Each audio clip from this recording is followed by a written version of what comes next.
Hi everyone! Welcome back to Cosmophil Tarot PH. For today's reading, meron po tayong reading for the month of November, specifically for Libra signs. Okay, so air signs, Libra.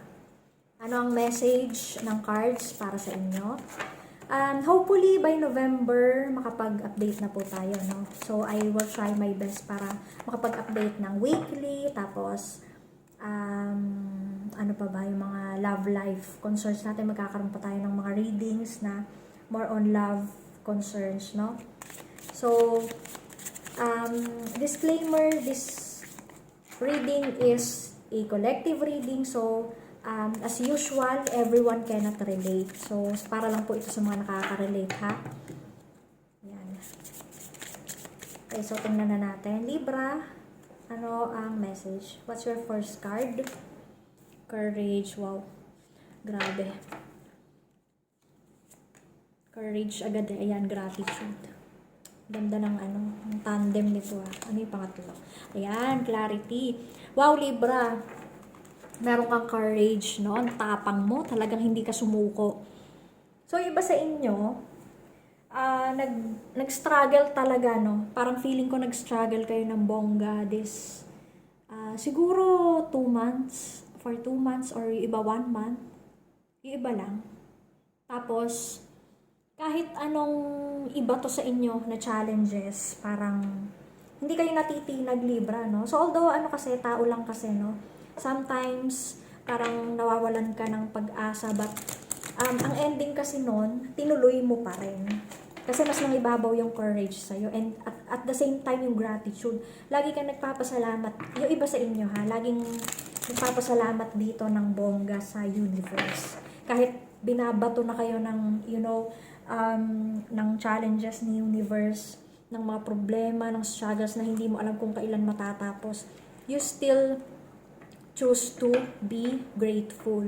So, talagang papasalamat ka at sabi ni universe, na-touch naman si universe kasi talagang sabi niya na grabe naman tong batang ito, itong si Libra, no? So, finally, meron kang clarity this November despite the challenges, struggles na pinagdaanan mo for a few months, Libra, meron kang clarity. So, ayan, si number 1, no? Ayan.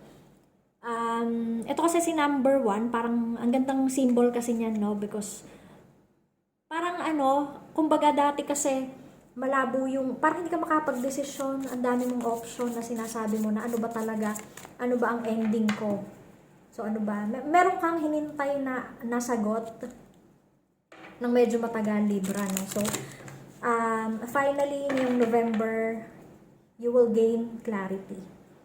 So, especially, mental clarity ito, kung naguluhan ka, finally, meron ng solution dyan sa problema mo, may sagot na, parang meron kang final push, no? Talagang nakapasa ka sa challenge ni universe. And congratulations, kasi ngayong November, meron kang, ayan, ma-achieve mo na si clarity. Uy, abundance! Congratulations! Grabe. Ayan, 1-1, oh. Angel number mo, Libra, bigla akong nakita, 111. Okay. So, paki-search kung ano yan. There's an abundance, talagang puro puro sa pera, sa sitwasyon, sa career, tapos sa lahat ng aspects, sa love life din, meron kang abundance. But anyway, yung iba kasi sa career lang nakafocus, yung iba sa kaperahan, yung sa iba love life. So bahala na kayo kung saan kayo nagmamanifest, Libra. Ayan, may respect. You will gain respect also. Ang taas-taas ng mo dito, Libra, no? Yung, kumbaga, kung ano yung i-denown mo sa pagsubok mo, ngayon, yun nga sinasabi ko, some of you, talagang dumaan sa challenges ni universe, isang matinding challenge. But, finally, you will gain clarity. Tapos, ayan, may abundance ka pa. And, ayan, si respect lumabas din. So, talagang, sobrang tayog mo rito, Libra, no? Or ayan, may isa pang lumabas na angel number, 444. So 111 yung isa, tapos 444, ayan, paki-check kung ano yung meaning nun. Ayan, no, may physical pain. Sabi ko na, dumaan kayo sa ano, hindi lang ito mental, parang, ano ba yun, parang mental exhaustion, parang na-stress or na-depress kayo, in which parang nag-manifest din siya sa physical body nyo. So, some of you talagang sumama ang pakiramdam, di ba? Ayan, so, meron talagang, kumbaga kasi minsan kahit nai-stress tayo, alam niyo yung isip, pag kasi yung isip yung na-stress sa atin at napagod, no? Damay yung buong katawan. So, damang-dama talaga yan. And then, for some of you, kailangan yung bumawi. Parang, kung kailangan nyo magpahinga kayo, Libra. Kasi, ayan, at last, meron na kayong clarity, no? So, meron ng solution sa problema nyo. And, may abundance na rin na darating. So, it's time for you to take a rest. Huwag mo masyadong bugbugin yung, yung katawan mo or, pag may chance ka na bumawi,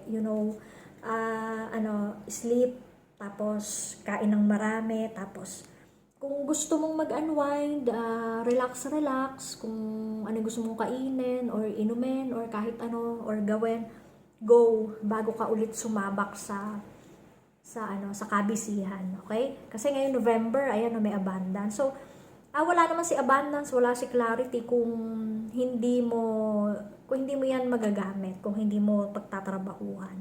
So, ayan, mag-start ka lang bumawi, no? Kasi yung iba sa inyo ay medyo puyat sa mga pangyayari. So, nag-manifest talaga siya sa katawan. So, there is this, teka, ilalapit ko lang. Malabo yung mata ko. Retreat after failure. So, giving up, no? Lack of confidence. Parang Six of Wands, ayan.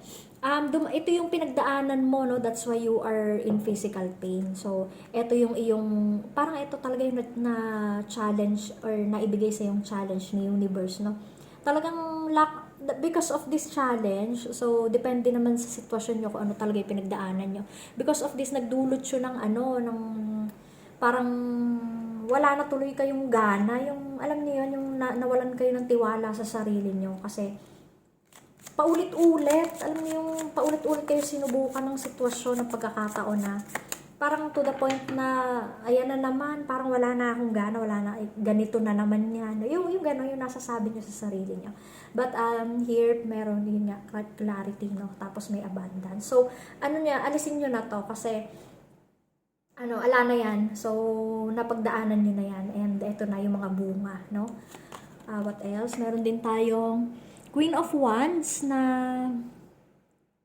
anger, ayan, jealous. So, feeling ko dito Libra, sa Queen of Wands reverse na to. Hindi, yung iba sa inyo, yes, parang siguro meron kayong parang kakilala na, yung bang parang naikukumpara niyo yung sarili niyo, na bakit sila ganon, ba't ako ba kailan? Yan, no? Yung mga ganyang energy.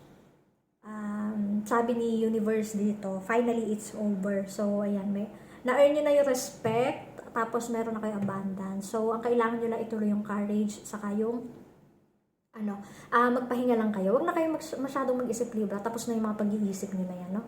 So, na-overcome, ayan, grabe to. Ace of Cups.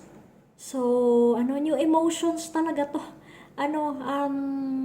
Sino ba to? Si Libra, no? Sign of, success. Tapos, ayan, hawak mo na yung trophy. So, finally, marerelease mo na siya. Ayan, new emotions, no? Saktong-sakto, new emotions. Ito yung na-feel nyo before, no? Some of you, Libra.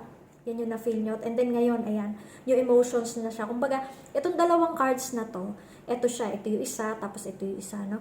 Tapos hawak nyo na yung trophy. Tapos meron din ditong parang kalapati na, kasi symbol of para sa akin success, victory, ayan.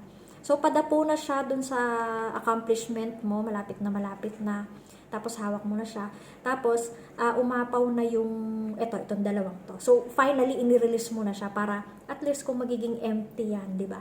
So, joy, ano pa ba yung panibagong emotions? Joy, excitement, happiness, gratitude, ayan andito si gratitude. So, congratulations, Libra, nanalo ka nanalo ka sa challenge ni universe, and then congratulations for that. Don't forget to search your angel numbers 111. Saka ano yung sinabi ko kanina? Ayun, 444. So ayun, makakatulong pa yun sa additional message yun. Okay?